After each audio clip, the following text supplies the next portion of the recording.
ऐसे और भी मजेदार वीडियो के लिए हमारे चैनल को लाइक, शेयर और सब्सक्राइब करें। कुछ नहीं सुनना है मुझे। तुम्हारी वजह से मेरी आंखें चली गई और अब यहाँ मेरा हाल पूछना है। तुम जैसे आदमी के लिए मेरे कंपनी में कोई जगह नहीं। अब मुझे परेशान मत करो, जाओ यहाँ से। सर सुना नहीं तुमने? Get lost. सर मेरी बात सुनिए सर, मैं उस एक्सीडेंट के बारे में आपको बताने आया हूँ सर। एक्सीडेंट? वो एक्सीडेंट नहीं था, वो लापरवाही थी, तुम्हारी लापरवाही। अरे सर संभालिए। हाँ, कितना? आपको चोट तो नहीं लगी सर? सर मेरी बात तो सुनो। सर मेरी पूछने आया है, तुम्हारी वजह से मेरी आंखें चली गई और मेरा हाल पूछने आया है।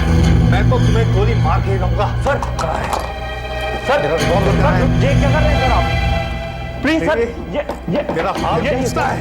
तुम्हारी वजह से मेरी आंखें चली गई। सर ये मिस्टर आनंद की लाश है और लाश के पास से हमें ये गन मिली।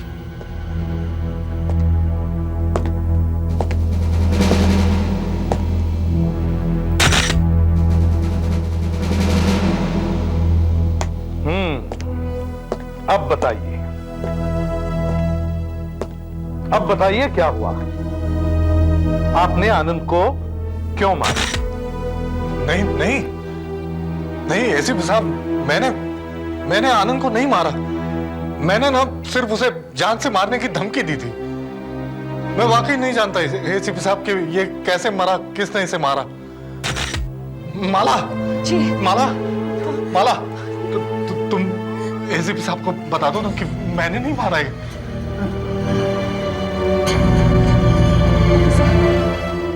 ऑफिसर, इन्हें बहुत बड़ा सदमा पहुंचा है। ये कहते हैं कि इन्होंने गोली तो चलाई लेकिन इन्होंने आनंद को नहीं मारा। मेरी भी कुछ समझ नहीं आ रहा है ये सब कैसे हुआ। जो कुछ भी ऑफिसर, मेरे पति ने आनंद को नहीं मारा। मेरे पति ने आनंद को नहीं मारा है। अच्छा,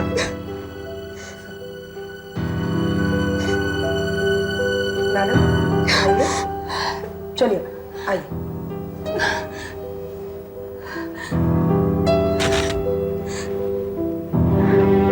देखिए, मैं आपके पति से बात करना चाहता हूं।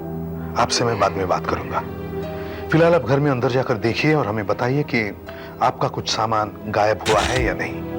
प्लीज। जी। आइए माला जी, चलिए।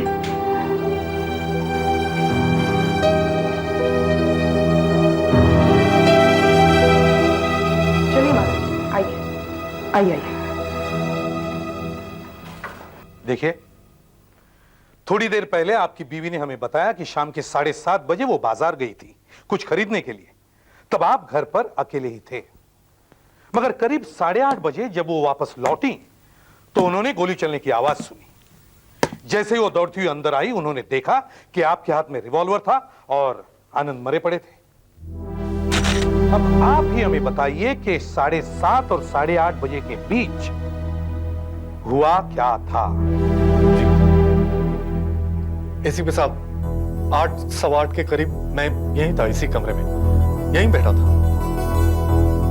टीवी सुन रहा था, देख तो सकता नहीं ना। इतने में बेल बजी। मैंने सोचा माला के पास अपनी खुद की चाबी है, वो बेल क्यों बजाएगी। फिर बेल बजी और बार बार बजने लगी। तो मैं किसी तरह उठकर दरवाजे की तरफ गया। और न जाने क्या कुछ ले आए हैं प्यारा प्यारा प्रोग्राम स्टार यार कलाकार। कौन है? आनंद। तुम यहाँ क्यों आए हो? चले जाओ। सर मेरी बात सुनिए सर। मुझे तुम्हारी कुछ बात नहीं सुननी। Get lost.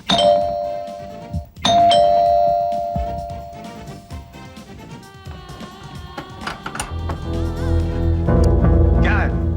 सॉरी सर, मैंने आपको डिस्टर्ब किया। मैं तो ये पूछने आया था कि आप कैसे हैं सर? मैं कैसा हूं? तुम्हारी मेहरबानी से ठीक ही हूं। पिछले हफ्ते अंधा हो गया था। लगता है सारी जिंदगी भर अंधा ही रहना पड़ेगा। नहीं सर, ऐसी बात नहीं है। अब आपकी आंखें बहुत जल्दी अच्छी हो जाएंगी सर। दरअसल मैं आपको कुछ बताने आया हूं सर। कुछ नहीं सुनना है मुझे। तुम्हारी वजह से मेरी आंखें चली गई और अब यहाँ मेरा हाल पूछना है। तुम जैसे आदमी के लिए मेरे कंपनी में कोई जगह नहीं। अब मुझे परेशान मत करो, जाओ यहाँ से। सर, आप- सुना नहीं तुमने? Get lost. सर मेरी बात सुनिए सर, मैं उस एक्सीडेंट के बारे में आपको बताने आया हूँ सर। एक्सीडेंट? वो एक्सीडेंट नहीं था, वो लापरवाही थी, तुम्हारी लापरवाही। अरे सर संभालिए अपने आप को सर, प्लीज आप मेरी बात सुनिए सर। आपको चोट तो नहीं लगी सर? मेरी चोट पूछने आया है? तुम्हारी वजह से मेरी आंखें चली गई और मेरा हाल पूछने आया है। मैं तो तुम्हें गोली मारूंगा। सर रुक जाइए सर, प्लीज सर। साहब मेरा हाल, मैं इधर रिवॉल्वर ढूंढ ही रहा था, इतने में मैंने गोली चलने की आवाज सुनी। मेरी तो कुछ समझ में नहीं आया। मैंने आनंद को आवाज दी, आनंद आनंद, लेकिन उसका ना कोई जवाब नहीं आया, सन्नाटा। इतने में यहां से लगा कोई भागा और गिरा। मैं भी कौन है करके आगे बढ़ा और आनंद की लाश से टकरा कर गिर गया। मेरा हाथ किसी चीज पे पड़ा, वो एक रिवॉल्वर था। मैंने जहां से भागने की आवाज आई वहां फायर किया। पता नहीं वो गोली किसे लगी, कहां लगी। आइए। Thank you.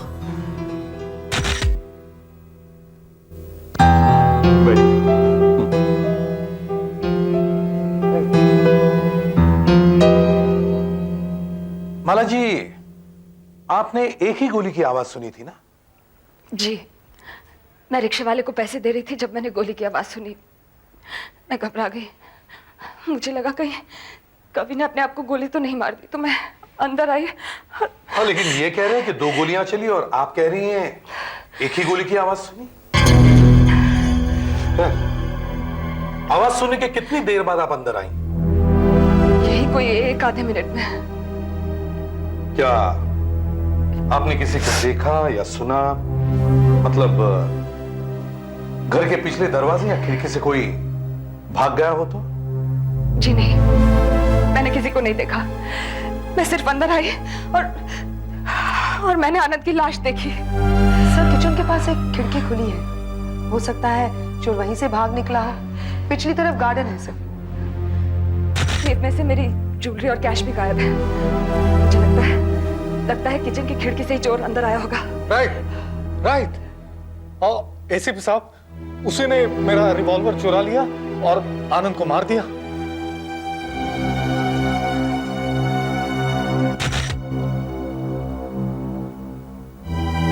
एक गोली तो इसको लगी, फिर दूसरी गोली कहां है? गोली यहाँ है, गोली यहाँ है ऐसी।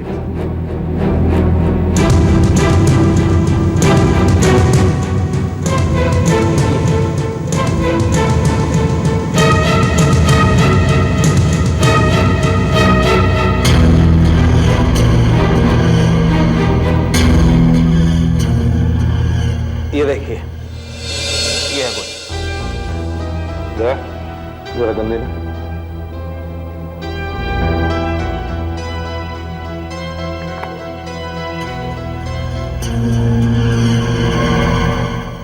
ये रिवॉल्वर भी यही कह रहा है कि 2 गोलियां चली। ये रिवॉल्वर आपके पति का ही है ना? जी, लाइसेंस है उनके पास। हेलो, होल्ड ऑन, आपका फोन। जी, हेलो। हाँ भैया। क्या? कैसे? मेरे भैया का फोन है। वो हमारी फैक्ट्री में मैनेजर है। कह रहे हैं कि फैक्ट्री में चोरी हो गई है, किसी ने सेफ तोड़ डाला।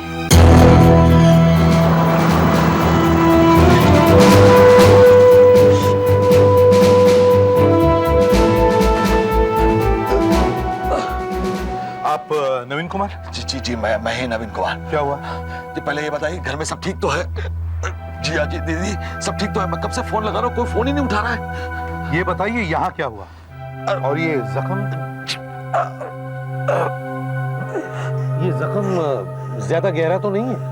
नहीं ज्यादा गहरा नहीं है। ये कैसे हुआ? जी मैं बताता हूँ। देखिए, मैं और कमलकांत जी यहाँ ऑफिस में शाम के 6 बजे तक काम कर रहे थे। कमलकांत जी, जिया जी का पार्टनर। कवि जी के? जी जी जी। हम लोग यहाँ पर काम कर रहे थे कि अचानक कमलकांत जी ने कहा कि उनकी तबीयत कुछ ठीक नहीं है, वो घर जाना चाहते हैं। तो वो घर चले गए। मैं भी खाना खा के जब वापस ऑफिस आया, मुझे कुछ अकाउंट देखना था, परसों हमारी ऑडिट है। फिर जब मैं लौट के आया तो देखा कि कवि जी के केबिन में कोई टॉर्च जल रही है। मुझे लगा शायद कमलकांत जी वापस आ गए होंगे, लेकिन मैंने सोचा कि कमलकांत जी कवि जी के ऑफिस में क्या कर रहे हैं। तो मैंने आवाज लगाई, अचानक वो टॉर्च बंद हो गई। मैं उसे देखने के लिए उसके पास भागा। वो भागा वहां से, और जैसे मैंने पकड़ने की कोशिश की, वो गिर गया। उसने अचानक घूम के मुझ पे चाकू का वार कर दिया और भाग गया। फिर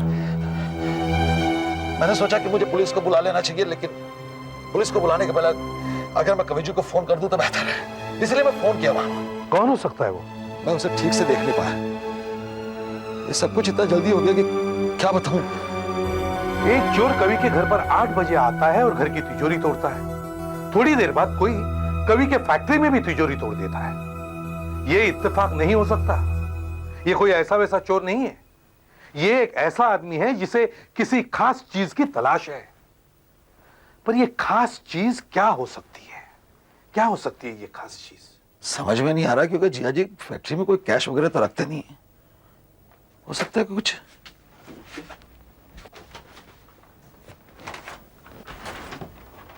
कहीं वो जर्मन कॉन्ट्रैक्ट तो नहीं? German contract? वो क्या है? जब देखिए सब बात ऐसी है कि जीजा जी और कमलकांत जी दोनों अलग अलग होने वाले हैं। 2 कंपनी बन गई है साहब। जीजा जी की कंपनी को एक बहुत बड़ा कॉन्ट्रैक्ट मिला है जर्मनी का। कमलकांत जी चाहते हैं कि वो कॉन्ट्रैक्ट कैंसिल हो जाए या फिर पैसे उन्हें भी मिले। जीजा जी दोनों बातों के लिए राजी नहीं है, इसलिए हो सकता है कि शायद मेरे पीछे कमलकांत जी उस कॉन्ट्रैक्ट की कॉपी को चुराने आए हों। चोर दिखने में कैसा था? सर, मैंने कहा कि मैं उसे ठीक से देख नहीं पाया था सर, लेकिन हाँ, थोड़ा लंबा था। नहीं, इतना लंबा होगा, अपने आनंद जैसा। आनंद? सर, आप उसे नहीं जानते। वो हमारे यहाँ पर एक रिसर्च साइंटिस्ट था, जिसे कवि जी ने पिछले हफ्ते ही निकाल दिया था एक्सीडेंट की वजह से। उसे भी इस जर्मन कॉन्ट्रैक्ट के पेपर्स के बारे में सब कुछ मालूम है सर। आनंद हो ही नहीं सकता। क्यों? आनंद इज डेड। वो मर चुका है। आनंद मर चुका है? जी हाँ। कैसे? लेकिन उसका खून हो गया है कवि के घर में करीब 8 बजे। मर गया? लेकिन उसे मारा किसने? तुम पहले मुझे उस एक्सीडेंट के बारे में बताओ जिसमें कवि की आंखें चली गई। सब 5 दिन पहले हमारी कंपनी में कुछ केमिकल्स आए थे टेस्टिंग के लिए। बहुत बड़ा कॉन्ट्रैक्ट था साहब। तो कवि जी ने सोचा कि उसकी टेस्टिंग वो खुद करेंगे। आनंद चूंकि एक रिसर्च साइंटिस्ट था, तो कवि जी ने उसे अपने साथ ले लिया। आनंद, यस सर। ये भी टेस्ट पॉजिटिव रहा। अभी सिर्फ 6 टेस्ट बाकी है। मुझे देना पायरिडॉक्सिन प्लीज। ये लीजिए सर। Thank you.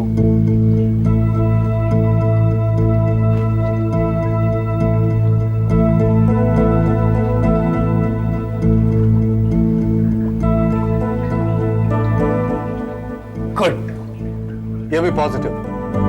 अभी 5 test. Titanium dioxide please. Sir. एक मिनट।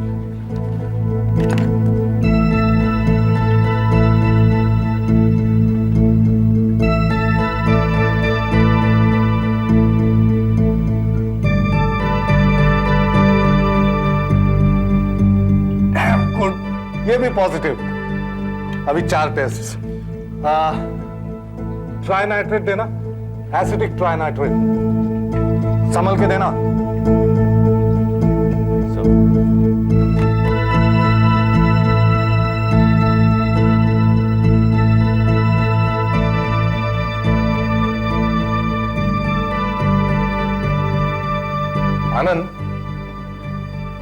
अगर ये एक्सपेरिमेंट कामयाब होता है ना, तो फिर तुम्हारा बोनस पक्का।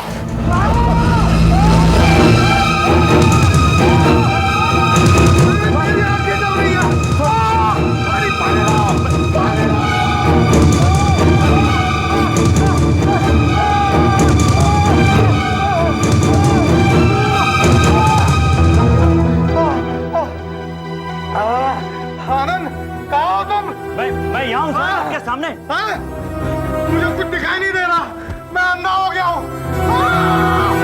तुमने क्या दिया था आनंद? मैंने सर आपको वही दिया था, एसिडिक ट्राइनाइट्रेट। फिर से देखो। ये तो टर्टरिक एसिड है। Tartaric acid? I am sorry sir. जी क्या हुआ जी? अरे इस गधे ने मुझसे टर्टरिक एसिड इसमें डलवा दिया। मैं अंधा हो चुका हूँ नवीन, अंधा हो चुका हूँ। क्या जी? सर मैंने ये जानबूझकर नहीं किया। कितने दिनों से यहाँ पर काम कर रहे हो, तुम्हें यही नहीं मालूम कि कौन सा केमिकल क्या होता है? ये इमरजेंसी है, जाओ एम्बुलेंस बुलाओ प्लीज।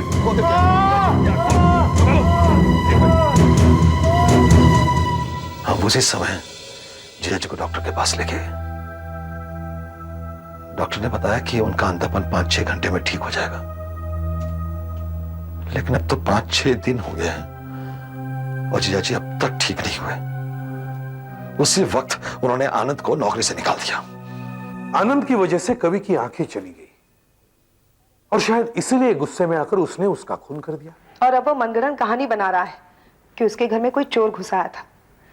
सर रिवॉल्वर कवि का है, उसके हाथ पर गोली के पाउडर के निशान भी है, और सर उसके ऊपर से वो ये बात मान भी रहा है कि उसने गोली चलाई है। बात साफ है सर, कवि ने ही खून किया है। हाँ, पर वो तो कह रहा है कि उसने सिर्फ एक ही गोली चलाई, दूसरी गोली। फिर पहली गोली कहां से आई? सर हो सकता है पहली गोली उसी ने चलाई जिससे आनंद मर गया। फिर उसके बाद घबराहट में आकर अपने जुर्म को छुपाने के लिए उसने एक और गोली चलाई और बाद में अपनी वाइफ के जेवर और कैश कहीं छुपा दिए ताकि वो ये साबित कर सके कि उस वक्त घर में कोई और भी था, एक चोर। एक बात और है, एक नहीं 2 तिजोरियां लूटी गई है। अब मान लो कवि के घर में चोरी वाली बात झूठी है, मगर उस ऑफिस में जो चोरी हुई उसका रहस्य तो अभी भी कायम है। उस तिजोरी को किसने तोड़ा?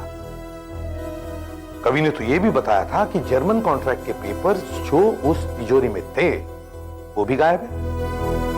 सर हो सकता है कमलकांत ने किसी को पैसे देकर वहां से कॉन्ट्रैक्ट चोरी करवा दिया है और कवि के घर में उसी दिन चोरी का होना और आनंद का मरना महज एक इत्तेफाक हो सकता है, जस्ट अ कोइंसिडेंस। एसीपी साहब, ये हैं वो 2 गोलियां, ये जिन्हें माइक्रोस्कोप में देखने से पता चलता है कि ये कवि की ही बंदूक से चली और बंदूक पर सिर्फ कवि की उंगलियों के ही निशान है।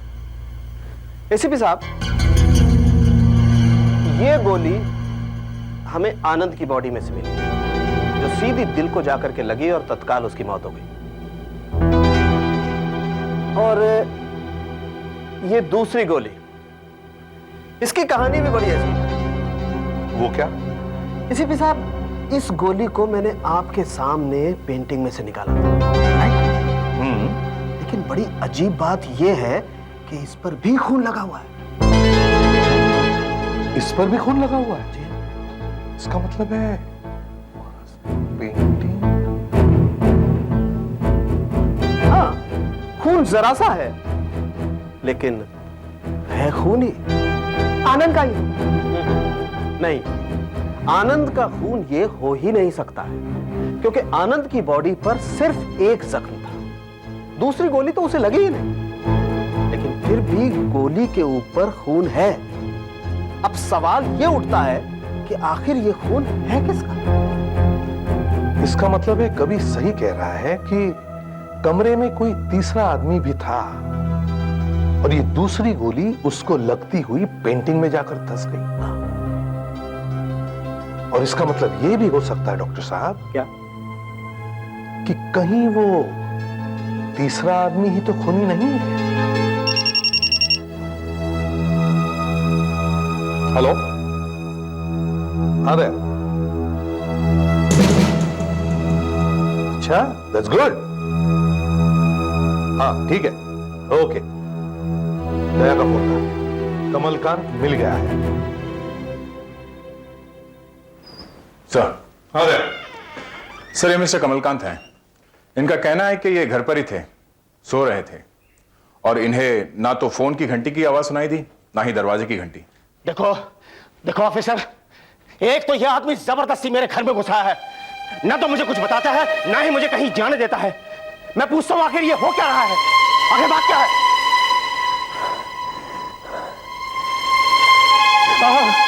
हाँ बोल रहे, मामूली सी चोट है बस। हाँ, घबराइए मत, सिर्फ देखना चाहता हूँ।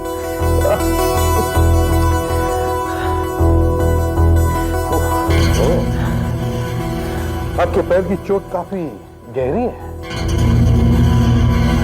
आखिर ये चोट लगी कैसे?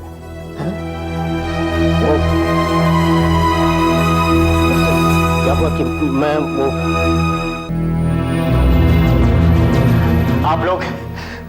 आप लोग कभी किसी की बात पर विश्वास करते हैं? बताइए, करते हैं? जब मैं कह रहा हूं कि मैंने आनंद का खून नहीं किया, मतलब नहीं किया। मुझे तो पता भी नहीं कि उसका खून हो चुका है। अभी ये आप ही लोगों से पता चल रहा है। आपने आनंद को आखिरी बार कब देखा था? कल ही। वो नवीन से मिलने के लिए मेरी फैक्ट्री में आया था।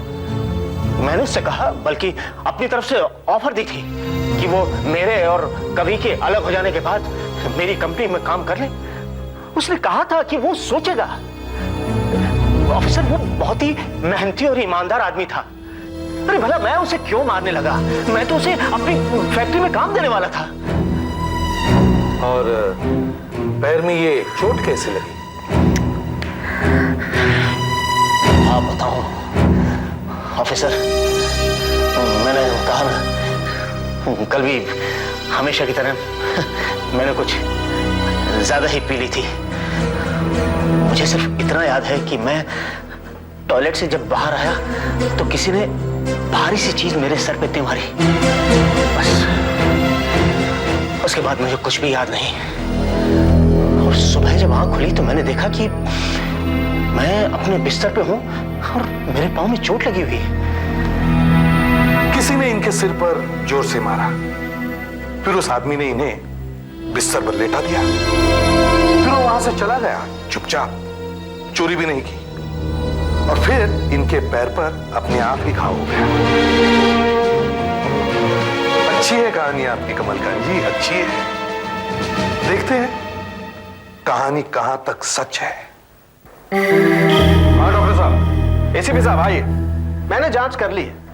गोली पर लगा खून कमलकांत की चोट के खून से एकदम मैच करता है। That's good, ये तो अच्छी खबर है। अच्छी खबर है भी और नहीं भी। क्यों? क्योंकि ये एक इत्तेफाक ही हो सकता है एसीपी साहब के दोनों का ब्लड ग्रुप एक ही है, बी पॉजिटिव। अब बी पॉजिटिव तो मेरा भी है और हमारे देश के लाखों करोड़ों लोगों का बी पॉजिटिव ग्रुप है। इसलिए ये ब्लड ग्रुप मैच हो जाने से हमें कुछ खास मदद नहीं मिल सकती है। सर, मिस्टर आनंद की बीवी रेवती आपसे मिलना चाहती है। वो आपको एक जरूरी बात बताना चाहती है सर। मैंने सुना है आपने कमलकांत जी को मेरे पति के खून के इल्जाम में गिरफ्तार कर रखा है। जी हाँ। पर उन्होंने कुछ नहीं किया है, बल्कि वो तो मेरे हस्बैंड को अपनी कंपनी में नौकरी देने वाले थे। फिर भला वो उन्हें क्यों मारने लगे? हम तहकीकात कर रहे हैं मैडम, अभी तक किसी नतीजे पर नहीं पहुंचे। पर मैं जानती हूं कि मेरे आनंद को किसने मारा है। किसने? मिस्टर कवि ने मारा है। ये आप कैसे कह सकती हैं? क्योंकि आनंद ने मुझे बताया कि कवि उन्हें फंसाने के लिए प्लान बना रहा है, और वो एक्सीडेंट कुछ नहीं हुआ था, वो सिर्फ एक नाटक था। कवि अंधा है ही नहीं।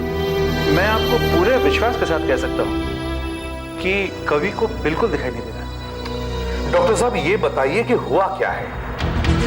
कवि की आंखों में टाइटेनिक गैस का एक जोरदार भपका गया था।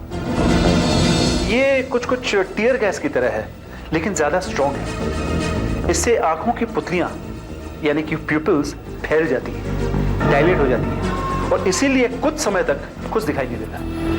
कुछ समय से आपका क्या मतलब है? यही कुछ 6 से 8 घंटे तक कुछ दिखाई नहीं देता है, पर कवि को तो 6 दिन हो गए, अब तक तो ठीक हो जाना चाहिए था। मैंने उसे सुबह शाम आंखें धोने के लिए एक लोशन भी दिया था। हाँ, पर यह भी तो हो सकता है कि एक्सीडेंट के 8 घंटे बाद उसकी नजर वापस आ गई हो और वो अब भी अंधेपन का नाटक कर रहा है। नहीं, ऐसा नहीं हो सकता। वो किसी और को धोखा दे सकता है, लेकिन मुझे नहीं। क्यों?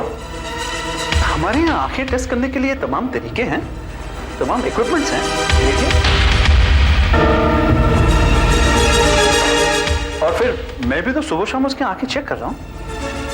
आप कल भी तो गए थे ना? जी हाँ, शाम के 6:30 बजे, जैसे रोज जाता हूँ। डॉक्टर साहब, क्या मैं अपना एक टेस्ट कर सकता हूँ? जी हाँ, क्यों नहीं, जरूर कीजिए।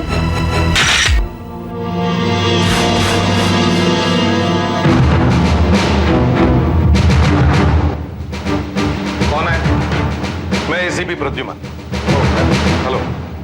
बड़ी अजीब बात है, आप देख नहीं सकते फिर भी फोटो खींच रहे। ऐसा तो मैंने पहले कभी नहीं देखा। मुझे फोटो खींचने का बहुत शौक है एसीपी साहब। मेरी आंखें जब ठीक हो जाएगी तो देखूंगा तो सही इन पट्टियों के साथ कैसा लगता था। अपनी पत्नी को कह सकते थे फोटो खींचने के लिए। हाँ, वो तो है, लेकिन एसीपी साहब मुझे सिर्फ फोटो खींचने का शौक नहीं, लेकिन प्रिंटिंग और डेवलपिंग का भी शौक है। देखिए ना, मैंने पूरा स्टूडियो बना रखा है यहाँ पे, एक डार्क रूम। मुझे बहुत प्यार है फोटोग्राफी से, लेकिन अब आंखें ही नहीं रही तो कैसी फोटोग्राफी, कैसा प्यार। घबराइए मत कवि साहब, आपकी नजर जल्दी लौट आएगी। या मेरे डॉक्टर साहब भी पिछले 6 दिनों से यही कह रहे हैं। उनकी दी हुई सारी दवाइयां मैं खा रहा हूं, वो ड्रॉप्स आंखों में डाल रहा हूं, लेकिन कोई फर्क नहीं पड़ा। हाँ, मगर आपको कैसे मालूम पड़ेगा कि फर्क नहीं पड़ा है? आप अपनी आंखों से पट्टी खोल लीजिए। नहीं, सुबह खोली थी मैंने, लेकिन कुछ नजर नहीं आया, सिर्फ अंधेरा। पट्टी खोलिए तो सही। नहीं, मेरे डॉक्टर मना करते हैं। पट्टी खोलिए तो सही। मैं नहीं खोल सकता। ये आप क्या कह रहे हैं? डॉक्टर ने इन्हें पट्टी खोलने से मना किया है। मैं कहता हूँ पट्टी खोलिए। अरे इन्हें कुछ हो गया तो? आप पट्टी खोल रहे हैं या मैं खोलूं? नहीं, आप पट्टी नहीं खोलेंगे। खोलिए पट्टी। नहीं, आप पट्टी नहीं खोलेंगे। खोलिए पट्टी। ऑफिसर, नहीं, खोलिए। आप पट्टी नहीं खोलेंगे। मैं कहता हूँ पट्टी खोलो। आप ऐसा मत कीजिए, डॉक्टर ने मना किया है। हाथ जोड़ती हूँ मैं आपके। पट्टी खोलो। क्या कर रहे हैं आप? मेरी बात क्यों नहीं सुन रहे?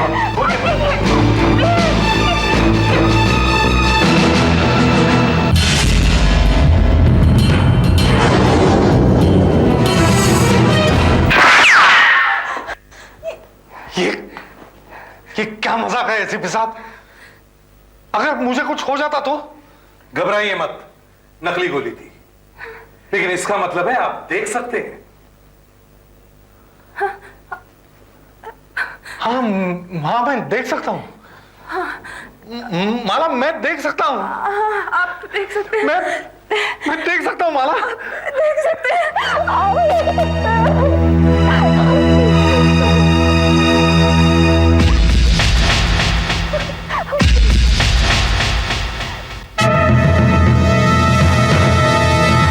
चलो, ये तो बहुत अच्छा हुआ कि कवि की आंखें एकदम ठीक हो गई।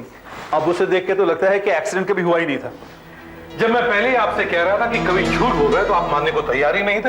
हाँ, ये तो मैं अब भी कहूंगा, क्योंकि आज सुबह भी जब मैंने उसकी आंखें चेक की तो उसे बिल्कुल दिखाई नहीं दे रहा था, लेकिन अचानक इतनी जल्दी। वो कहते हैं ना कि डॉक्टर जुकाम को हफ्ते भर में ठीक कर देता है या फिर जुकाम अपने आप 7 दिन में ठीक हो जाता है। क्या मतलब आपका?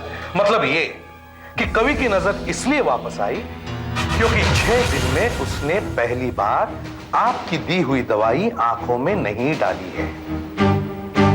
आपका मतलब है कि मेरी दी हुई दवाई उसे नुकसान पहुंचा रही थी? ये क्या? ये कहां मिली आपको? कवि के घर में।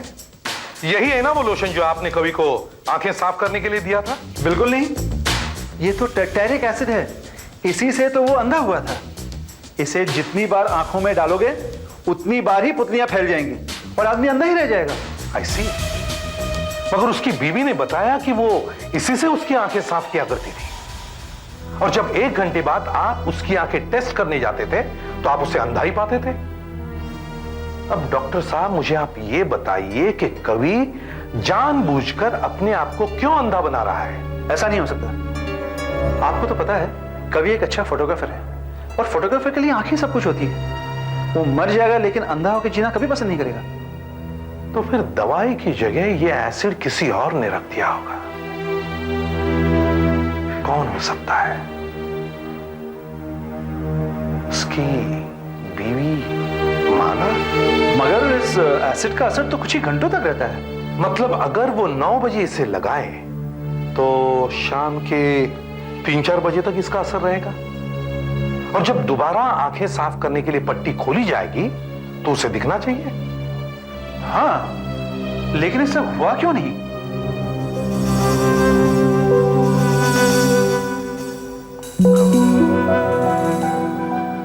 फोटोग्राफर।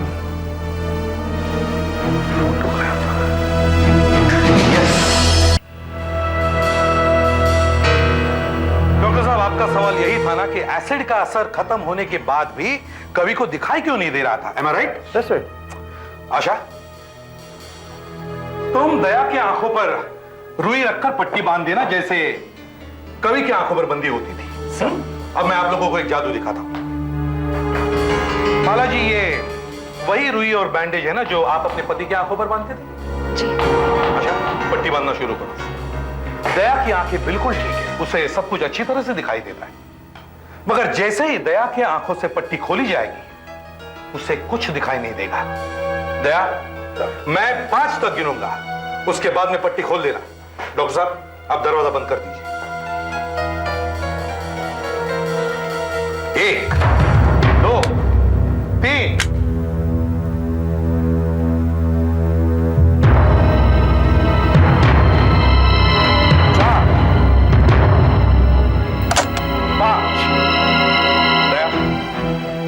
पट्टी खोल दो। तुम्हें कुछ दिखाई दे रहा है? नहीं सर, मुझे कुछ दिखाई नहीं दे रहा सर, बिल्कुल अंधेरा है सर। कैसे दिखाई देगा दया? तुम्हारी आंखें तो अंधेरे में ही खोली जा रही है। अब मैं तुम्हारी आंखों में यह सॉल्यूशन डाल रहा हूं जो माला अपने पति की आंखों में डालती है।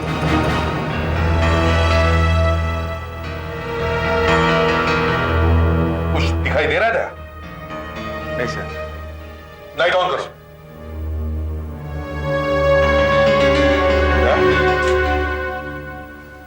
कुछ दिखाई दे रहा है? नहीं सर, कुछ ठीक से दिखाई नहीं दे रहा अभी। घबराओ मत, पानी था।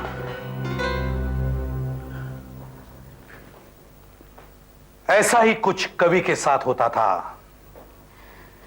इससे पहले कि उसकी आंखें नॉर्मल हो जाए, आप उनकी आंखों में डाइल्यूट एसिड डाला करती थी, जिसकी वजह से उनकी आंखों की पुतलियां फैल जाती थी, प्यूपिल डायलेट हो जाते थे और उन्हें कुछ दिखाई नहीं देता था।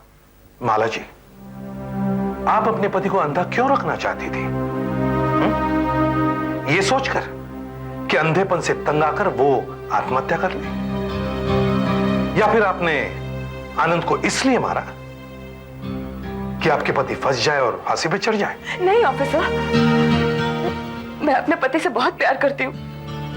मैं उनके बारे में ऐसा सोच भी नहीं सकती। आप अपने पति से इतना प्यार करती हैं, तो फिर आपने उनको अंधा बनाकर क्यों रखा?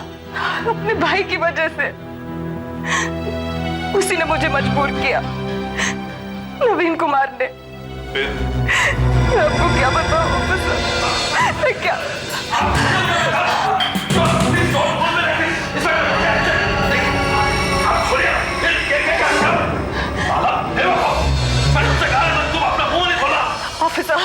ऑफिसर, पिछले कुछ महीनों से इसने कंपनी से खूब सारा पैसा चुराया है। छोटे छोटे परचेसेस और सेल्स दिखाकर इसने लाखों रुपए का घपला किया है। इसी की वजह से ऑफिसर कवि और कमलकांत एक दूसरे पर शक करने लगे थे। मैं तो समझ रहा था कि ये सारी गड़बड़ कमलकांत कर रहा है, और मुझे लगा कि ये सब कवि कर रहा है, इसीलिए मैंने पार्टनरशिप तोड़ने की सोची। इस ऑडिट के बाद हमारा फैसला होने ही वाला था कि कवि का एक्सीडेंट हो गया। मुझे तो लगता है इस एक्सीडेंट में भी इसी का हाथ है। मुझे पता था कि ऑडिट में इसकी पोल खुल जाएगी, ये सबको पता चल जाता और इसे जेल भी हो जाती। ये मेरे सामने आकर बहुत गिड़गिड़ाया ऑफिसर, बहुत गिड़गिड़ाई है। ये मेरा भाई मेरे सामने गिड़गिड़ाया, इसने मुझे मजबूर कर दिया ऑफिसर कि मैं कभी को कुछ और दिन तक अंधा बना कर रखूं ताकि ये पैसों का इंतजाम कर सके। ऑफिसर, इसी के कहने पर मैंने लोशन की जगह एसिड लगाया। मैं पागल थी ऑफिसर। क्या लेने दो मुझे मेरी बात, क्या लेने दो मुझे। तुम्हारी वजह से मैं पछतावे की आग में जल रही हूँ। मुझे तुम्हारी बात कभी नहीं सुननी चाहिए थी, कभी नहीं सुननी चाहिए थी। मैं तुम्हें जान से मार डालूंगा। बहुत हो गया तुम्हारा नाटक।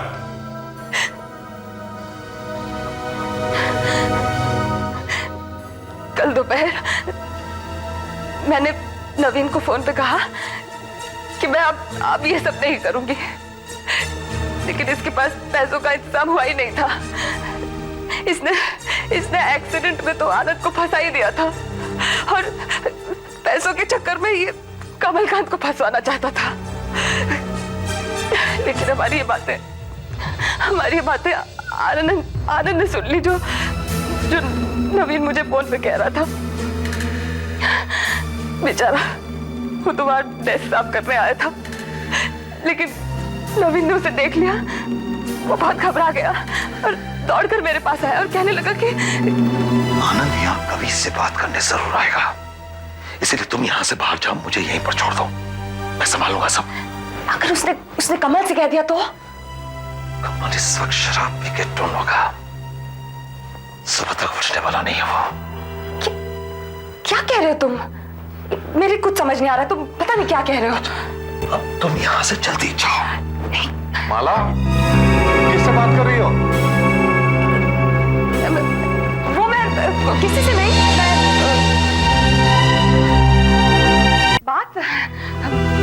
किससे बात कर रही थी? मैं कहाँ किसी से बात कर रही हूँ। मैं किसी से नहीं, मैं बाजार जा रही हूँ दवाइयाँ लेने। आप रह लेंगे ना अकेले?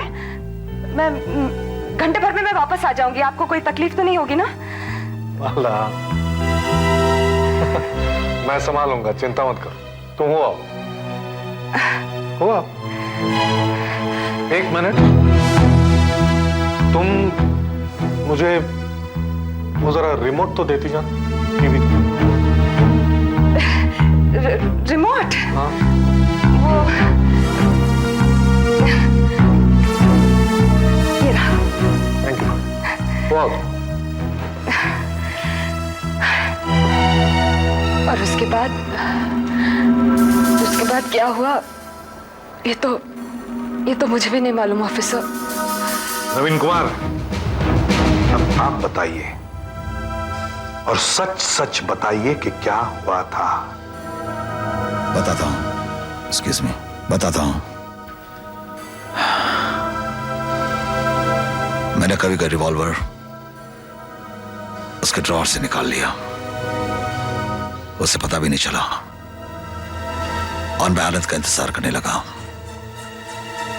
मैंने सोचा कि मैं आनंद को मार दूंगा और सेफ, दराज वगैरह सभी खोल लूंगा ताकि सभी को यह लगे कि चोर ने ही आनंद को मार दिया। जब कभी अपनी गन ढूंढ रहा था तो मैंने मौका पाकर आनंद पर गोली चला दी। और जब मैंने वहां से भागने की कोशिश की तो मैं आनंद की लाश से टकरा कर गिर गया। कवि को फंसाने के लिए मैंने गन उसकी तरफ बढ़ा दी, लेकिन मुझे क्या पता था कि कवि फायर कर देगा और उसकी गोली मेरे पैर पर लग जाएगी। मुझे पता था मेरी चोट देखकर पुलिस को मुझ पर शक हो जाएगा, इसीलिए मैंने कमलकांत को फंसाना चाहा। जब मैं कमलकांत के घर पहुंचा तो वो बहुत नशे में था। मेरे दिमाग में एक प्लान आया, मैंने वहीं से फ्लावर वास उठाकर उसके सर पर दे मारा। सर को चोट लगने से कमलकांत बेहोश हो गया। फिर मैंने डाइनिंग टेबल से चाकू उठाकर वैसा ही घाव कमलकांत के पैर पर कर दिया जैसा मेरे पैर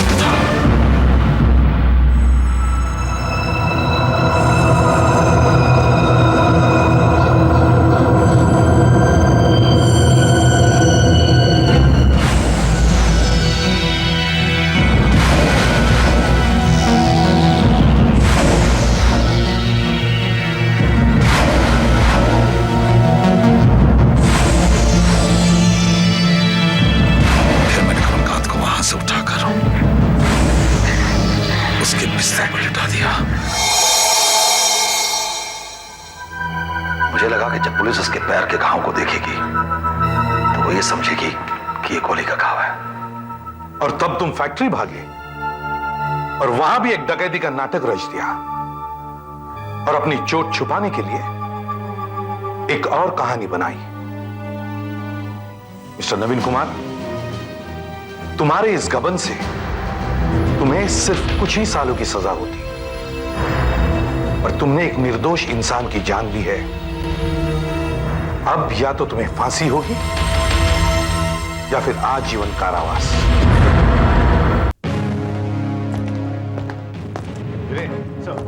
ये दिलनोशी रॉबरी केस हमारे लिए बहुत बड़ा चैलेंज है। देखते ही ये केस कितनी जल्दी सॉल्व होता है। कितनी बार लोगों को हम समझा चुके हैं कि जब घर में नौकर रखते हो तो उसकी फोटोग्राफ पुलिस को भेज दिया करो, मगर नहीं। सर, उस नौकर के गांव हमने 2 ऑफिसर्स भेज दिए कर्नाटक में सर। और जैसे ही एक minute sir, Pune police. Hello. Hello.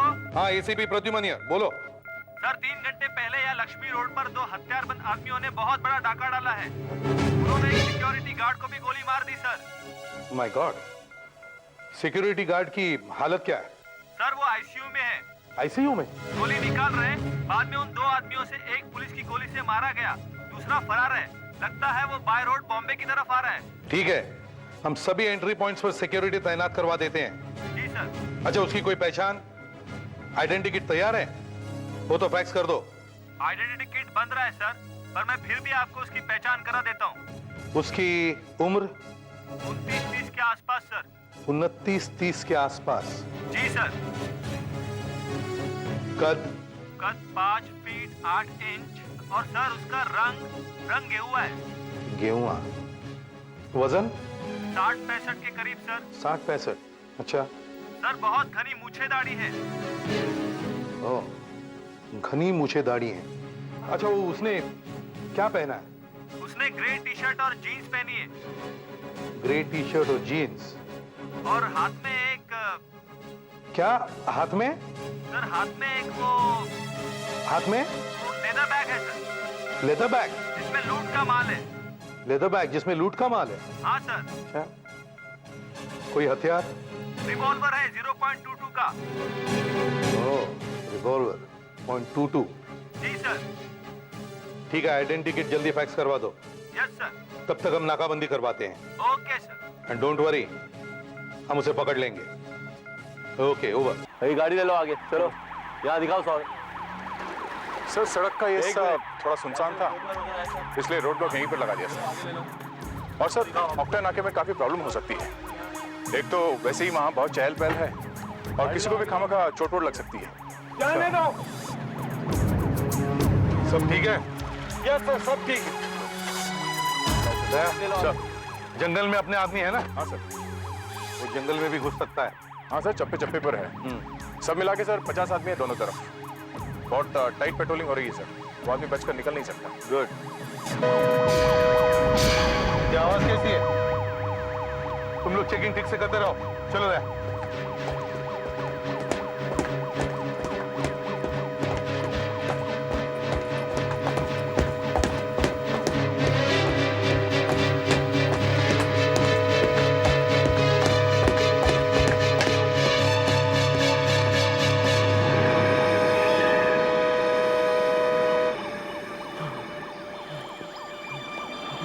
कोई बात नहीं, काफी गहरी चोट है। कैसे हुआ ये? कर्जत रोड पे एक आदमी मेरी गाड़ी रोकी, जबरदस्ती से एक गाड़ी में घुस गया। पतला सा आदमी था, घनी दाढ़ी मूछ। क्या उसने ग्रे टी शर्ट और ब्लू जीन्स पहनी हुई थी? उसके हाथ में लेदर बैग था? काले रंग का। उसके हाथ में एक चाकू भी था। और यहाँ पर उसने लाइट देखी और नाकाबंदी देखी तो चाकू के हत्थे से मुझे वो कुछ जंगल भाग गया। हमें फौरन जंगल में देखना चाहिए। एम्बुलेंस बुला, काफी चोट लगी है। चलो जाए। दया, हमारे सभी आदमियों को इन्फॉर्म करो।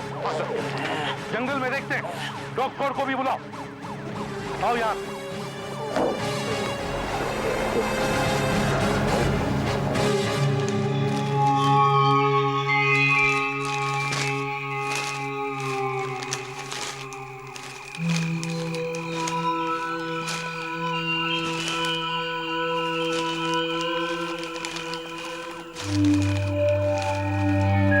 सुदर्शन, तुम्हारे एरिया का क्या रिपोर्ट है? यहाँ कोई नहीं आया सर। कोई भी नहीं।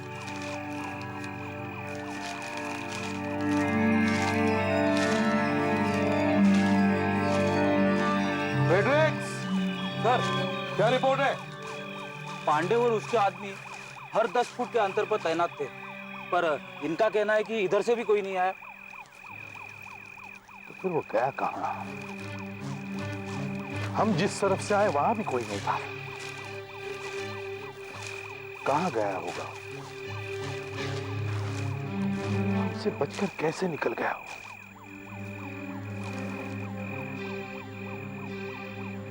कहीं वो माय गॉड डैम इट, वही आदमी था वो। गया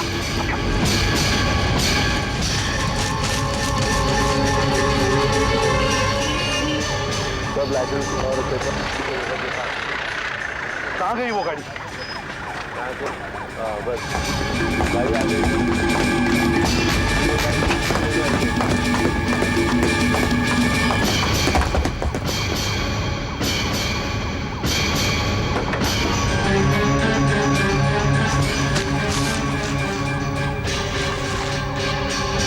Blue jeans, grey t-shirt.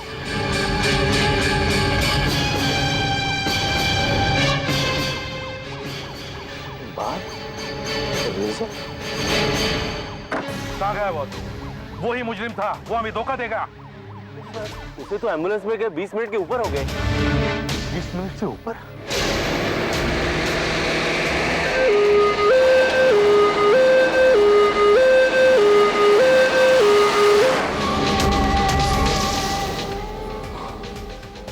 क्या हुआ? आपसे पूछ रही हुआ क्या?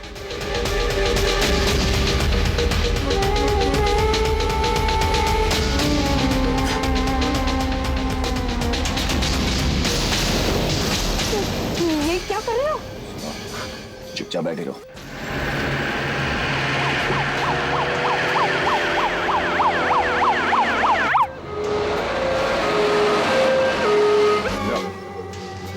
पट्टी बना,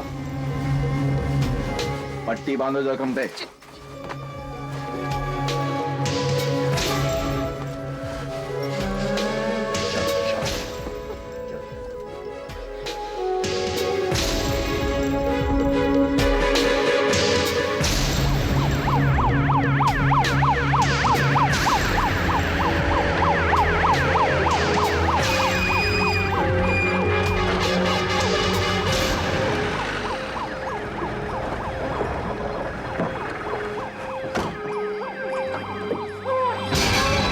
मत, हम सीआईडी ऑफिसर्स हैं। दया,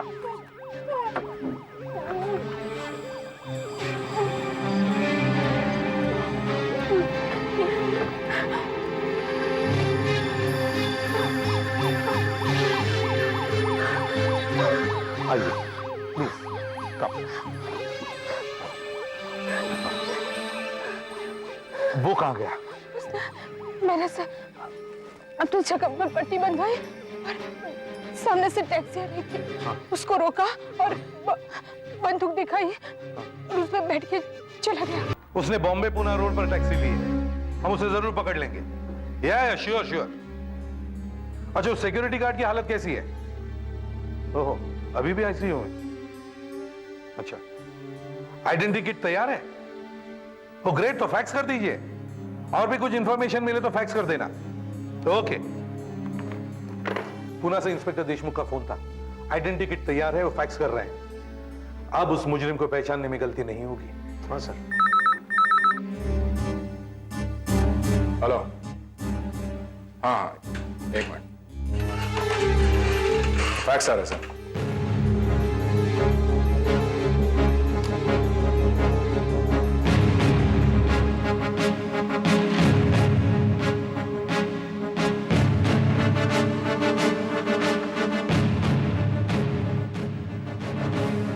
जख्मी सिक्योरिटी गार्ड है।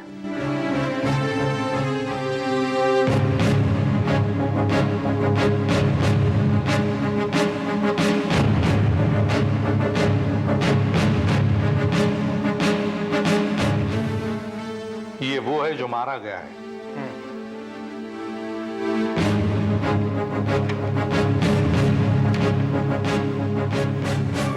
ये है वो मुजरिम, काफी चालाक है।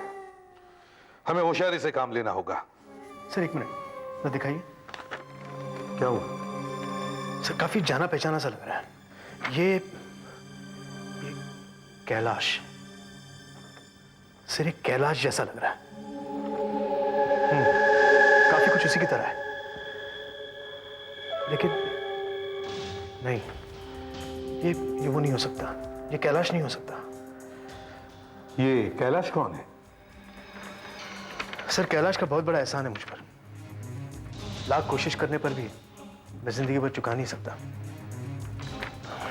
ऐसा क्या किया है उसने तुम्हारे लिए?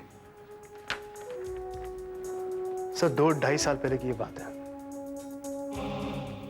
मुझे आज भी वो दिन ऐसा याद है जैसे कल ही की बात हो।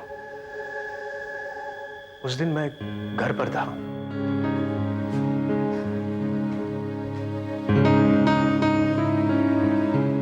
लो। हाँ, रखो। मैं इतने चक्कर लगा चुकी हूँ और आप है कि बस फाइल्स में ही खोए हुए हैं। सॉरी शोभा। शोभा, ये केस बहुत इंपॉर्टेंट है और अगले हफ्ते ये केस कोर्ट में आने वाला है। मैं अपनी तरह से पूरी कोशिश कर रहा हूँ कि ये अपराधी कहीं छूट ना जाए। इसे 10 साल की जेल होने वाली है। तुम्हें पता है इसने क्या किया? एक रिटायर्ड बूढ़े आदमी के घर में घुसकर उसे चाकू से मारा और सारा घर लूट लिया। और प्लीज मुझे तो मत सुनाओ ये सब, मुझे नहीं सुनना है। चाय तो पी लो। पापा, पापा। हाँ अश्विन। पापा, मैं विकास के साथ खेलने जाऊं? नहीं, होमवर्क पूरा करना है। थोड़ा सा ही तो बाकी है, आके कर दूंगा। प्रॉमिस? प्रॉमिस पापा। Okay, good boy. शोभा, इसे जाने दो, लेकिन सिर्फ आधे घंटे के लिए। गो। और सुनो, कंपाउंड में ही खेलना, बाहर सड़क पर नहीं जाना। हाँ। गो। Thank you uncle. भेज दिया ना? शोभा।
आराम से, आराम से, आराम से। बच्चा ठीक है? हाँ ठीक है। समझ क्या हुआ? लगता तो नहीं है कि इनके पाँव की हड्डी टूटी है, फिर भी एक्सरे निकलवाना ठीक रहेगा। ओके। अश्विन, अश्विन, कुछ नहीं। भाई साहब, अगर आप आज नहीं होते तो मेरा बेटा उस गाड़ी के नीचे आ ही गया होता। अरे क्यों आ गया होता गाड़ी के नीचे? देखिए, उसको गाड़ी के नीचे नहीं आना था, उसको कुछ नहीं होना था, इसलिए मैं वहां था। सब ठीक हो गया, आप भूल जाइए और छोड़िए इस बात को, अभी कुछ और सोचिए। मैं कैसे छोड़ दूं? आपकी वजह से मेरा बेटा बच गया है। मेरी तो कुछ समझ में नहीं आ रहा है कि मैं आपका शुक्रिया अदा कैसे करूं। अरे कुछ नहीं करना है आपको अब। एनीवे, मैं कैलाश, इंस्पेक्टर वीरेंद्र। ओह, तो पुलिस वाले हैं आप? जी हाँ। बहुत खुशी हुई आपसे मिलकर। मुझे भी। मिस्टर कैलाश, आपने अपनी जान खतरे में डालकर मेरे बेटे की जान बचाई है। अगर आपको कुछ हो जाता तो? अरे क्यों कुछ हो जाता मुझे? देखिए, मुझे कुछ नहीं होना था, इसलिए कुछ नहीं हुआ। ठीक ठाक हूँ मैं। आपके एहसान का बदला हम जिंदगी भर नहीं चुका सकते। एक्सरे निकलवाने के लिए क्लिनिक ले जाना है। ठीक है, मैं छोड़ देता हूँ। आइए।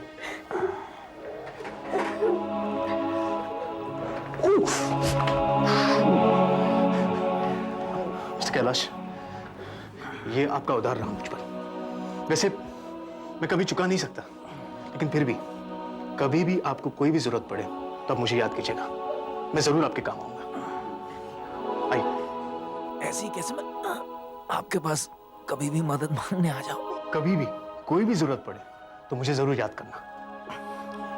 उसका नाम कैलाश था। मैं उसे दोबारा कभी नहीं मिला, लेकिन जब भी मैं अपने बेटे की तरफ देखता हूं सर, मुझे कैलाश की याद आ जाती है। उसकी वजह से मेरा बेटा आज जिंदा है। वो एक अच्छा इंसान था और ये एक मुजरिम है। कहां ये और कहां वो? हाँ sir, I think you right. ये कैलाश नहीं हो सकता, क्योंकि कैलाश एक सेल्स एग्जीक्यूटिव था। लेकिन सर, फिर भी चेहरा काफी मिलता जुलता है। वीरेन, दुनिया में काफी लोगों के चेहरे एक दूसरे से मिलते जुलते हैं। और फिर ये एक ड्राइंग ही तो है। हाँ सर, कितने आश्चर्य की बात है कि आज ही ये सब कुछ हुआ है और आज ही मेरे बेटे का जन्मदिन है। अश्विन आज 10 साल का हो गया। अच्छा, बच्चे का जन्मदिन है? तुम्हें जल्दी घर जाना चाहिए। नहीं सर, वो आलंदी रॉबरी केस की फाइल पढ़ने के लिए रुका था मैं अब तक। आलंदी केस तो तुम कल भी देख सकते हो वीरेन। लेकिन सर, अभी मेरा ऑर्डर ये है कि तुम फौरन घर जाओ। वैसे 2-3 दिन से सोए नहीं हो, थके हो। और हाँ, अपने बेटे को हम सब की तरफ से जन्मदिन की बधाई देना। Okay sir, thank you sir. Sudhakar, identity kit की कॉपीज बनाकर सभी पुलिस स्टेशन में भिजवा देना। लोकल टीवी न्यूज पर भी जल्दी भेज दो। Okay sir, quick. हेलो, हाँ सर, विक्रांत नगर पुलिस स्टेशन से किसी ऑफिसर का फोन है। Thank you sir. Hello, ACP Pradyuman. कहां पर एग्जैक्टली? पटेल रोड। ठीक है, आप उस ड्राइवर को रोक के रखना, हम आधे घंटे में पहुंचते हैं। ड्राइवर मिल गया है। उसने उस आदमी को बॉम्बे पुणे रोड पर से पिकअप करके पटेल रोड पर छोड़ दिया है। वहां से वो पैदल निकल गया है। हमें जल्दी पहुंचना चाहिए, चलो।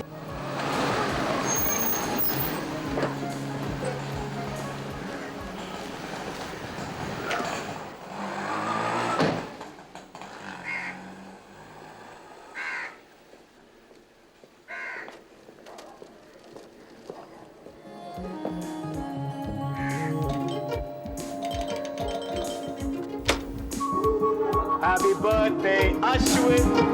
देखो तो कैसी अजीब बात है, आज अश्विन का जन्मदिन है और देखो तो कौन आया है। अब इनकी दाढ़ी वाड़ी भी नहीं है, पहचानो इन्हें?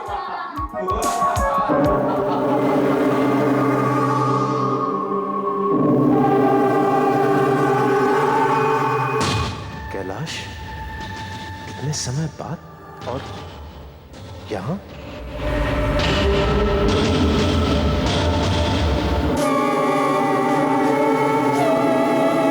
जबकि वो फरार मुजरिम, वो भी तो ऐसे ही दिखता था और इसके सर पर पट्टी भी बंधी हुई है। कहीं ये वो तो नहीं है? वही तो नहीं? मैं चाय बना के लाती हूँ। अश्विन, चलो मेरे साथ। नहीं मम्मी, मैं अंकल के पास रहूंगी। ठीक है। देखिए इंस्पेक्टर, अब झूठ बोलने से कोई फायदा नहीं। मेरे बारे में खबर तो तुमको मिल ही चुकी होगी। तो वो तुम ही हो जिसकी हमें तलाश है। अश्विन, अंदर जाओ। अरे बैठा रहने दीजिए ना बच्चे को। तुम्हारी यहां आने की हिम्मत कैसे हुई? तुम मेरे घर में कैसे आ गए? एक बहुत बड़ा कर्ज है इंस्पेक्टर। बस तुम ये समझ लो कि मैं वही कर्ज वसूल करने आया। तुम्हारी मेरे घर में घुसने की हिम्मत कैसे हुई? एक पुलिस ऑफिसर के घर में घुसकर। अश्विन, तुम अंदर जाओ।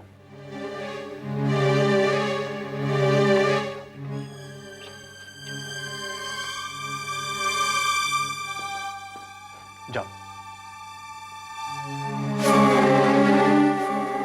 तुम जानते हो इंस्पेक्टर, पुलिस मेरा पीछा कर रही है।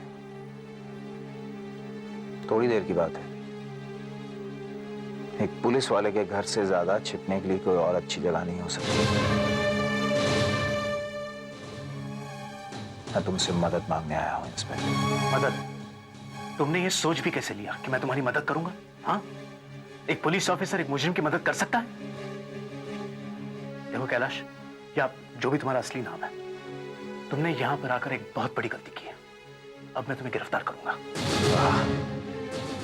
वाह इंस्पेक्टर, 2 साल पहले तो तुम्हारा सुर कुछ और ही था। 2 साल में तुम्हारा सुर इतना बदल गया। याद है तुम्हें? 2 साल पहले तुम मुझसे कह रहे थे कि मैं तुम्हारा यह एहसान कैसे चुकाऊंगा। यहां इसी जगह पर जब मेरे पांव में चोट लगी थी, मैं अपने पांव पे खड़ा नहीं हो पा रहा था, तो किसने सहारा दिया था मुझे? तुमने इंस्पेक्टर, तुमने। और वो सहारा देते हुए तुमने मुझसे कहा था कि तुम्हारा उपकार मैं कैसे उतारूंगा, कभी भी जब भी कोई भी जरूरत हो मेरे पास आना। सिर्फ 2 साल में वो सब भूल गए तुम इंस्पेक्टर। देखो तुम, आप लोग ऐसे क्यों बैठे हुए हैं? क्या हुआ है वीरेन? Any problem? शोभा, तुम अंदर आओ। शोभा, अंदर आओ। राष्ट्रपति ने चीन और भारत के संबंध। क्या हुआ वीरेन? कोई परेशानी? क्या बहस चल रही थी तुम दोनों में? शोभा, मैं तुम्हें कैसे समझाऊं? और अब सीआईडी हेडक्वार्टर से मिली एक विशेष सूचना। पुणे के लक्ष्मी रोड पर हीरे जवाहरात की एक बहुत बड़ी डकैती हुई है। बताया जाता है कि वो 2 लोग थे। उनमें से एक खतरनाक अपराधी मुंबई शहर में कहीं छिपा हुआ है। सीआईडी का कहना है कि वो इस शहर के दक्षिण पश्चिमी हिस्से में कहीं है। अगर आप में से किसी ने इस अपराधी को देखा हो तो उसकी जानकारी सीआईडी हेडक्वार्टर्स को फौरन दे दें। सरकार से निवेदन है कि वो इस अपराधी डकैती के दौरान उसने सिक्योरिटी गार्ड को गोली मारकर बुरी तरह जख्मी कर दिया और इसकी स्थिति अब भी अत्यंत चिंताजनक बताई जाती है। समझ गई तुम? शोभा,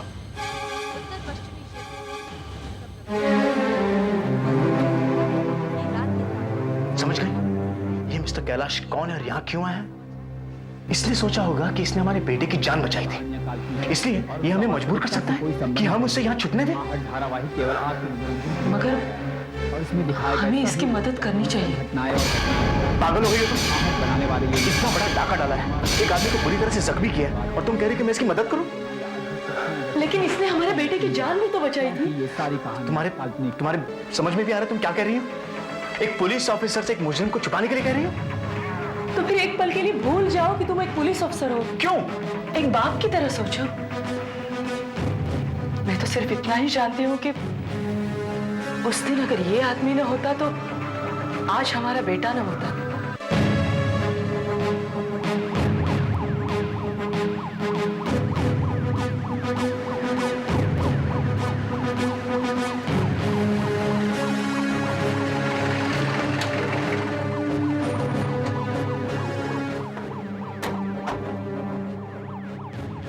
अच्छा, तुम ही हो वो टैक्सी ड्राइवर? बताओ, कहाँ मिला था वो तुम्हें? सब हाईवे से मैं अपने घर की तरफ जा रहा था। रास्ते में देखा एक एम्बुलेंस किनारे पे लगी हुई थी, तो मैं सोचा देखूं क्या हुआ। ये सोचकर मैंने अपनी गाड़ी थोड़ी धीमी की। सब कह देखता हूँ अचानक एक आदमी एम्बुलेंस के पीछे से आया, हाथ में उसके सब बंदूक थी। उसने मुझे रोका और गाड़ी के अंदर बैठ गया। सब फिर क्या हुआ? मैं तो घबरा गया। सब उसने मेरे सिर पे सब बंदूक तान दी और यहाँ लेके आ गया। सब फिर सब अचानक वो गाड़ी से निकला और इस तरह भाग गया। सब मैं तो बच गया। सब इस तरफ? जी।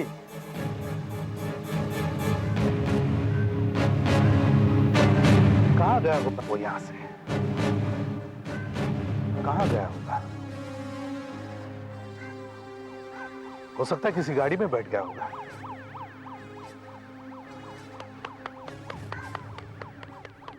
सुधाकर, डॉग स्क्वाड को बुलाओ।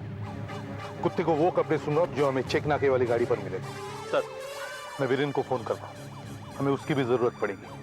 ये किस मुसीबत में फंस गया हूं? ना तो इसे जाने के लिए कह सकता हूं और ना ही इसे गिरफ्तार कर सकता हूं। देखो, मैं तुम्हारी परेशानी समझ सकता हूं। क्या समझ सकते हो? तुमने एक आदमी के ऊपर गोली चलाई है और वो आदमी अस्पताल में मौत से लड़ रहा है। मुझे तुम्हें पहले ही गिरफ्तार कर लेना चाहिए था और मैं हूं कि इसे यही छुपा कर। अरे लेकिन गोली मैंने नहीं चलाई है। देखो, मैंने चोरी जरूर की है, लेकिन गोली मेरे साथी ने चलाई थी और यही वजह थी कि मैं भागा वहां से, क्योंकि मुझे पता था इल्जाम मुझ पर आ जाएगा और मैं तो 6-7 साल के लिए अंदर जाऊंगा और कहीं वो आदमी मर गया तो मैं तो चढ़ गया ना फांसी पर। और ऐसे अपराध के लिए जो मैंने कभी किया ही नहीं है, तुम समझ रहे हो मैं क्यों मदद मांग रहा हूं? बस चुप रहो, मुझे और कुछ नहीं सुनना है। लेकिन एक बात तय है, मैं तुम्हारी और मदद नहीं करूंगा। देखो, थोड़ी देर की बात है, मैं कुछ इंतजाम कर लूंगा, चला जाऊंगा यहाँ से और फिर कभी अपनी शक्ल नहीं दिखाऊंगा। कभी नहीं। मैं आऊंगा। तुम चले जाओ यहाँ से, फौरन निकल जाओ यहाँ से। देखो कैलाश, मैं तुम्हें गिरफ्तार नहीं कर रहा हूं। समझ लो कि मैंने मेरा कर्ज चुका दिया। अरे लेकिन फौरन निकल जाओ यहाँ से। कहाँ जाऊंगा? शहर का एक पुलिस वाला मेरे पीछे है।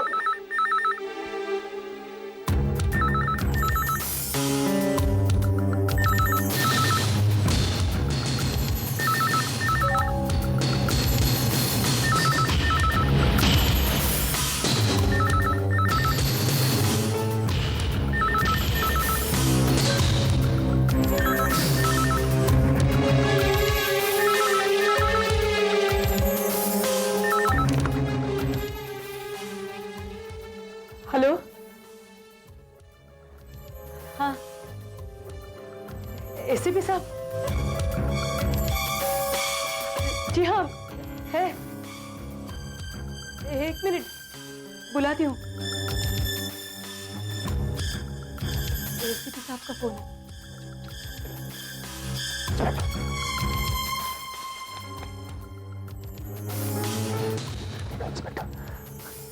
तुम्हारे बच्चे की आंखें कितनी खूबसूरत है, सिर्फ एक बार इसकी आंखों में देख लो। नहीं, और कोई वजह नहीं है, लेकिन वहां कुछ बोलकर अगर तुमने मुझे पकड़वा दिया तो तुम इसकी आंखों में आंखें डाल के दोबारा कभी नहीं देख पाओगे। जानते हो क्यों? क्योंकि ये अगर आज जिंदा है तो मेरी वजह से, सिर्फ मेरी वजह से, समझे? बस ये ध्यान में रखना तुम।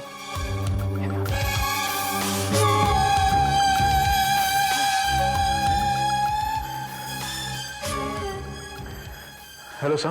वीरेन, वो टैक्सी मिल गई पटेल रोड पर जिसमें से वो आदमी भागा था। टैक्सी मिल गई? हाँ। ये तो बहुत अच्छी बात है सर। क्या हुआ वीरेन? Any problems? तुम्हारी आवाज कुछ ठीक नहीं लग रही मुझे। सर, दरअसल बात यह सर के सर मेरी तबीयत ठीक नहीं है। क्या हुआ? क्या सर, थोड़ा बुखार हो गया। बुखार है? अच्छा, ठीक है, रहने दो, तुम आराम करो, हम देख लेंगे। I am sorry sir, I am sorry.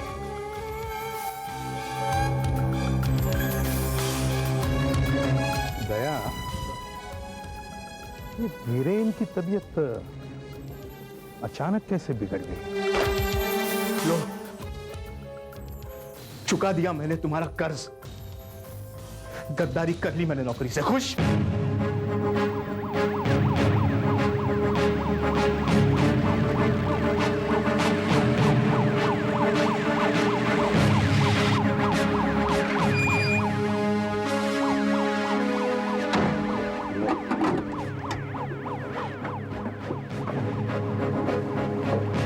से कम बेटा, कम।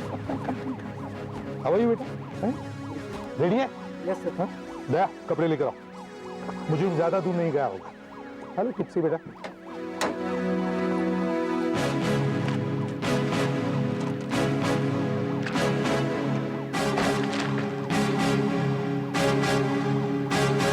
Sir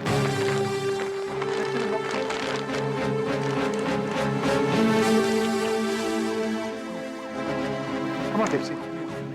Slow.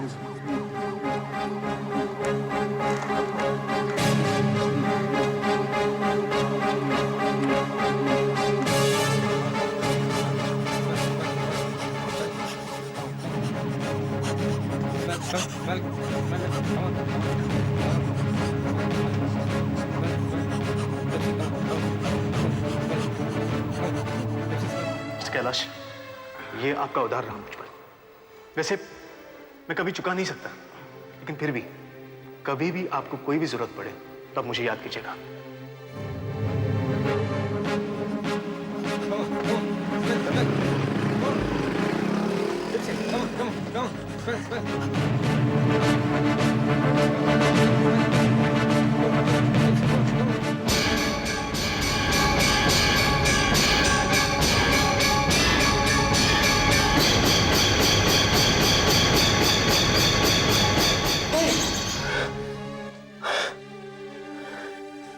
क्या हुआ वीरेन? कुछ नहीं, कुछ नहीं। मैं भी बार बार उसी दिन के बारे में सोच रही हूँ जब उस आदमी के पैर पर पट्टी बांधकर अस्पताल ले गए थे हम लोग। इसीलिए तो मैं इसकी मदद कर रहा हूँ। शोभा, मैंने एक फैसला किया है। मैं कल सीआईडी से इस्तीफा दे दूंगा।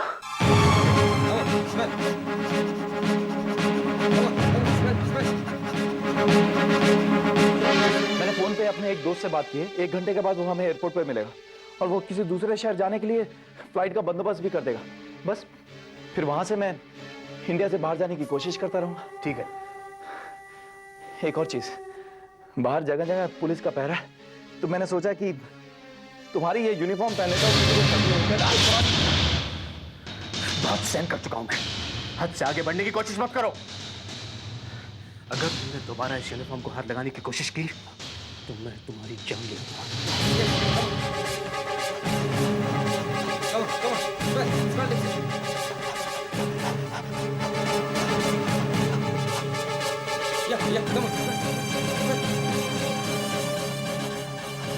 ये यहाँ क्यों रुक रहा है?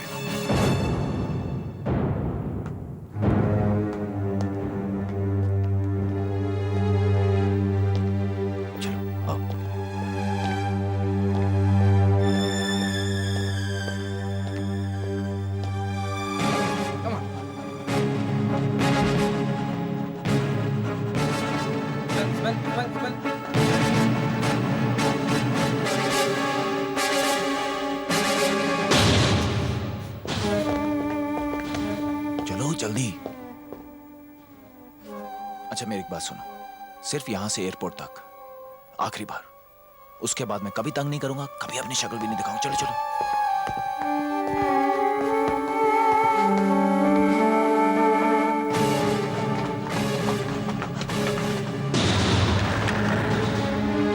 आज मेरी वजह से वीरेन को कितनी मुसीबतों का सामना करना पड़ रहा है।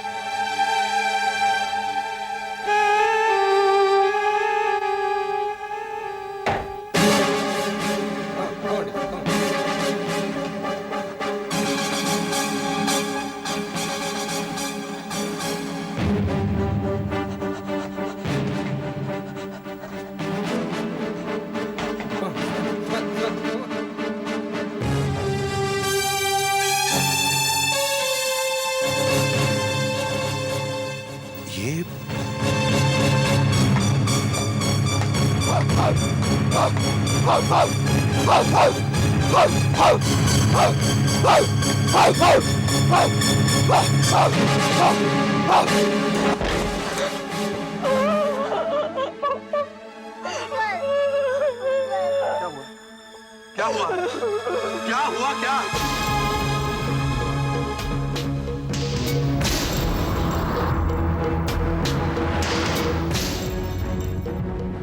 अगर तुम्हें बुरा न लगे तो मैं रेडियो सुनना चाहता हूँ। ताज़ा पोजीशन क्या है मैं जानना चाहता हूँ। पुलिस अब तक उन फरार अपराधियों को ढूंढ रही है जिन्होंने पुणे में हीरे जवाहरात की डकैती की। बताया जाता है कि वो लोग पूना हाईवे से होते हुए मुंबई में आ चुके हैं। मुंबई पुलिस का कहना है कि बस इतना काफी नहीं, मुझे सुनना है। और अभी मिले ताज़ा समाचार के अनुसार उस गार्ड ने पुणे के शास्त्री अस्पताल में दम तोड़ दिया है। गार्ड का नाम राजेश नायक बताया जाता है। पुलिस का कहना है कि इस गार्ड की मौत उस दूसरे चोर की गोली से ही हुई है। तुमने झूठ बोला मुझसे। तुमने कहा था कि गोली तुम्हारे साथी ने चलाई, लेकिन गोली तुमने चलाई थी, जिसकी वजह से वो गार्ड मर गया। जरूर कोई गलत फहमी हुई है। देखो मैं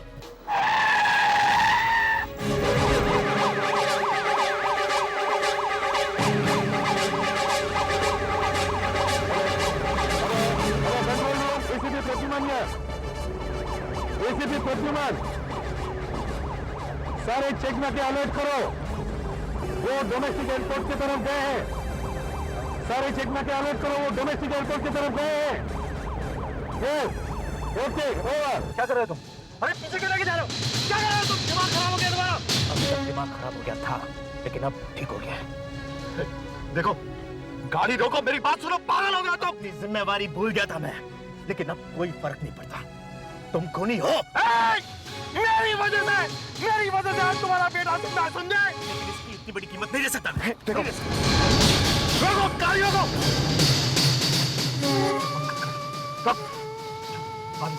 बंद कर। चल, पानी का निकल वहां। निकल। देखो, अब मैं शहर से बाहर निकल जाऊंगा और कोई नहीं रोक सकता है मुझे। तू भी नहीं कैलाश, अब तुम्हारा खेल खत्म हो गया। मैं अभी सीआईडी हेडक्वार्टर्स पर हमारे यहाँ होने की खबर करता हूँ। इंस्पेक्टर, अगर किसी को फोन करो गोली मार दूंगा मैं तुम्हें फांसी के फंदे तक पहुंचा के ही रहूंगा। मैं गोली मार दूंगा। हमारी फौजी में आओ, तुम करो। मैं तुम्हें नहीं जानता।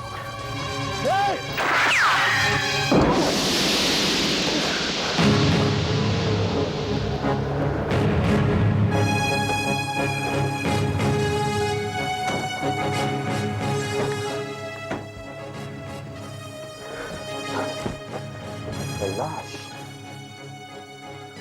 Are you all right? Yes, sir.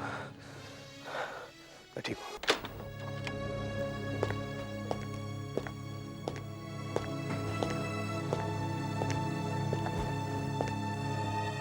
Sir. हाँ मेरे। सर, मैं आपको ये देने आया हूँ। क्या है? कोई लेटर है क्या? नहीं सर। सर, ये मेरा रेजिग्नेशन है, मेरा इस्तीफा। मैं अब सीआईडी में रहने के काबिल नहीं रहा सर। क्यों? तुमने तो कुछ नहीं किया, तुमने कोई कायरता नहीं दिखाई। वो तो तुम्हें गोली मारने वाला था, फिर भी तुम पीछे नहीं हटे। फिर भी सर, मुझे अपना फर्ज याद रखना चाहिए था। कुछ समय के लिए मैं भूल गया था सर कि मैं एक सीआईडी ऑफिसर हूं। मेरे अंदर का बाप मुझ पर हावी हो गया था। एक पुलिस ऑफिसर और एक बाप के युद्ध में बाप जीत गया सर, और पुलिस ऑफिसर हार गया। हाँ वीरेन, हम सबकी जिंदगी में कभी ना कभी ऐसे क्षण आते हैं, मगर एक सीआईडी ऑफिसर के सामने दूसरा कोई रास्ता है ही नहीं वीरेन। एक सीआईडी ऑफिसर पहले होता है और बाप बाद में है। इसीलिए सर, इसीलिए मैं इस्तीफा देना चाहता हूं। फिर क्या करोगे? फिर मालूम नहीं क्या, मैं तो सारी जिंदगी एक पुलिस वाला ही रहा हूं सर। क्या करूंगा पता नहीं, लेकिन सर मैं इस्तीफा देकर ही रहूंगा। देखो वीरेन, जो कुछ हुआ वो तो गलत है ही, फिर भी मैं एक होनहार ऑफिसर खोना नहीं चाहता। मैं तुम्हारा ट्रांसफर कर देता हूं। सर, तुम नौकरी मत छोड़ो, ये ट्रांसफर ले लो। That's an order. Okay sir.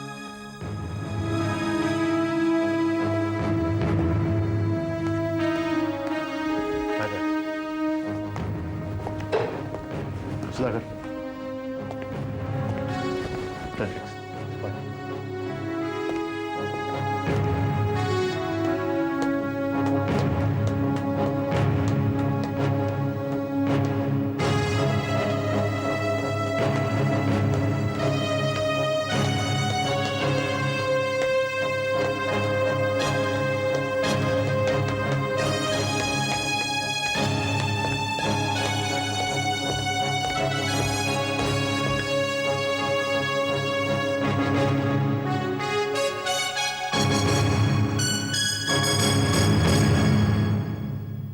तरह के और भी एपिसोड देखने के लिए हमारे चैनल को सब्सक्राइब करें और बेल आइकन दबाना ना भूलें।